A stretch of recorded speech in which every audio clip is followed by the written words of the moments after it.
Hey everyone, Warx here. So we're back with the final DK spec. We're into the current meta tank of Blood DK.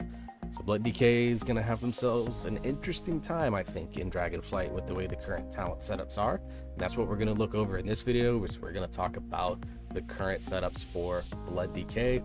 Just mess around with the talents as they are currently, and that's currently as of July 21st.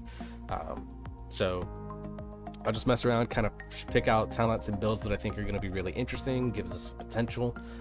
And then from there, we're going to take a look and see in the spec tree what potential options we have on the table there as well. So join me on this journey as we go through the Blood Death Knight tree. So let's go ahead and get started with the class tree, as we always do. Get Death Strike by default, no shock. So we're going to go ahead and grab Anti-Magic Shell, Death's Advance, and grab Veteran of the Third War. There is the possibility you could grab Death Pact as an additional cooldown. I think that's a flex point for now, so we're going to hold off on that. But we need some more points, so we're going to grab Chains of Ice, Mind Freeze, Anticipation, and Icebound Fortitude, because that is going to give us one of our defensive kit. And that opens up tier 2, the middle tier as a kit, or tier 2 as I call it. So we're going to go ahead and grab Merciless Strikes, Acclamation, and Runic Empowerment. You can actually get a way to regenerate your runes as Blood DK now. Very, very good. We'll also go ahead and grab Anti-Magic Zone. We'll grab Wraithwalk for the mobility, and we'll grab Assimilation. So you can get that big source of runic power and give Anti-Magic Zone an increased 10%, and it's based off of your total health plus your versatility. 2 stats Blood DK tends to like. Stamina and versatility, plus Vampiric Blood gives you stamina. So just some synergies there, I think, with that tree, plus we needed to get further down the tree itself. Now we need a few more points, so we're going to go ahead and grab Raised Dead, Cleaving Strikes. We'll either grab Control Undead, you can grab Sacrificial Pact, but I'm going to grab Control Undead because there may be some places where that's useful. Then go ahead and grab Brittle, so when you have Blood Plague on your enemies, you're doing 6% more damage against them, and Mind of Thessaria to give you the additional 2% strength. Now I think here you could grab Lichborn, but without the conduit that gives it a 20% DR, I think it's less valuable as a Blood DK. So we're going to go ahead and grab just Grip of the Dead, but you can grab Death's Reach if it's like a week where you don't need the slow, or a boss fight where you don't need the slow, and a second Grip of the Dead, or Death's Reach giving you the extra range, and killing that enemy gives you like the reset on grip to allow you to grip like the next option or something like that. I think it's just a good choice note. That opens up the bottom of the tree here, so we're going to go ahead and grab Will of the Necropolis as well as Unholy Ground. We're going to grab Improved Death Strike so that we can get A-Bomb's Limb. And then we're also going to grab Unholy Bond, so for raid builds, you can grab Soul Reaper. Now we have 1 point left over, so you can grab Horn of Winter for more rune generation, or you can grab Death's Echo for a little bit more mobility and utility. I think depending on what you find yourself doing, you can grab that, or you can also grab something like Blood Draw, which I don't think is going to be very good. Rune Mastery might be very good, it just depends on what the percentage on each rune consumed does. So I think you're good there. You can also do something like Runic Continuation, but your auto attacks aren't going to be all that good. You also have something like this last point I think is really a flex point. You can grab Death Pact for another defensive. You can grab Runic Continuation if you want to try to get a little bit more RP generation, Horn of Winter for some on-demand resources, Rune Mastery for some just more overall strength, Blood Draw, pure defensive, or you can grab Death's Echo for a little bit more utility. So really, really flexible last point. We're not going to fill it in anywhere because you can basically pick, I think, whichever ones you want.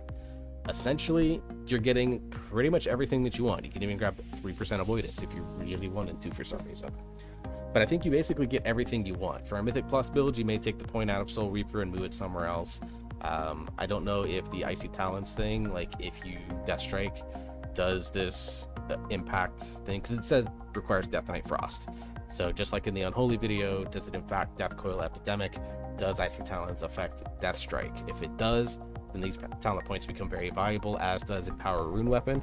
If it does not, then these points are all wasted. So if you are a Death Knight on the alpha, or you follow like Acurus very closely, closer than I do, and you've seen someone have this discussion, I'd love to know. Alright, but let's go over to the Blood Tree. So we have Heartstrike, we have Marrow Rend, we have Blood Boil, we have the second charge of Blood Boil, and we have Foul Bulwark and Crimson Scourge. I think all 5 of these talents, maybe not Blood Boil so much, depends on how intricate and how important to the rotation that it is. So we'll take that talent out for now and just go with these 5 right here that I think are going to be pretty good. Let's look. So we have improved bone shields. So bone shields that you have increase your haste by 6%. Pretty solid. And opens up the row for blood tap, so we'll take that. Heart strike damage increased into leeching strike. This is going to depend on how much heart strike is valuable. Like right now, it is the thing that you do. That may change in Dragonflight. Blood fortification, you get 30% stamina, 3% DR. That's pretty safe to take, honestly. Apologies. Of course, we'll grab Vamp Blood. Hasty Bargain, we're going to skip for now. Reinforced Bones increases the armor, so I think that's good. We're going to grab Blood Tap. You're going to grab Consumption, I think you'll grab in AoE situations. And Blood Drink you'll grab in single target, so we're going to get Consumption because I'm looking more a single target focused. And we'll grab Ossuary. We'll also grab Tombstone into Improved Vamp Blood. And then we're going to grab Bloodworms into Hemostasis.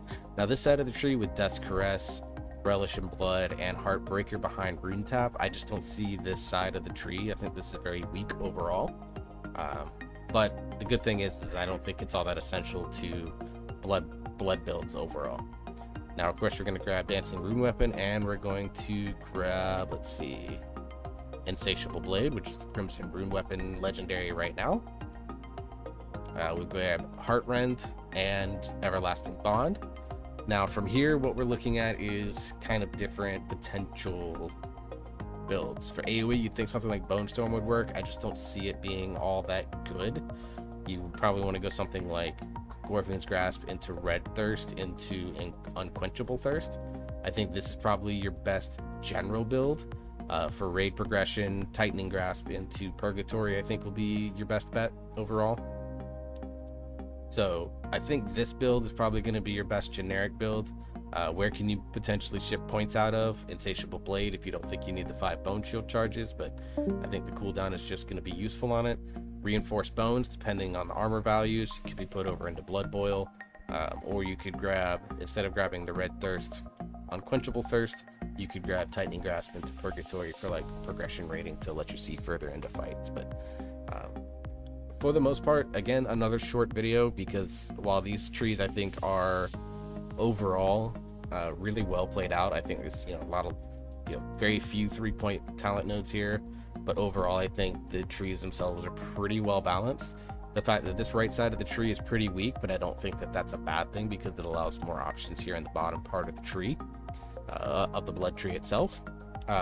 Something like Foul Bulwark I think is a little bit weird, but there's health synergies with Foul Bulwark, Vampiric Blood, Veteran of the Third War, and there was something else down here that gave you extra stamina as well, I think. Oh, improved Vamp Blood, giving more duration. But let's see, what was it? Something else that gave stamina. I don't remember. Oh, yeah, this giving you even more stamina because Vampiric Blood giving you 30% maximum health. So like lots of synergies with health. So something like Foul Bulwark giving you 10% extra health when you have 10 Bone Shield charges, just encourages maintaining a high number of Bone Shields. But then you have something like Tombstone. It's a little bit of anti-synergy where you can consume the 5 Bone Shield charges, get the 30 runic power, and get a 6% maximum health absorb. So like if you go from 10 to 5 and then Marrow End back up, like lots of potential gameplay here. The big thing that I'm looking at this build is that your rune generation is going to be through the roof. You have Blood Tap, which gives you runes on demand. You're going to have Runic Empowerment, which is going to give you runes on demand. You can potentially get Horn of Winter, gives you runes on demand as your last point. Soul Reaper give you Runic Corruption, which is going to increase your rune regeneration rate.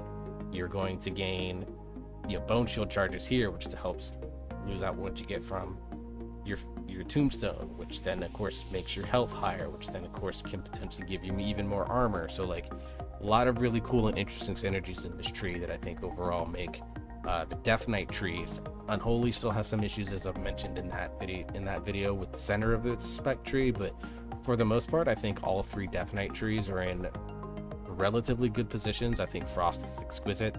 Blood's pretty strong. There's some things that could maybe use some numbers tweaking to increase some build variety.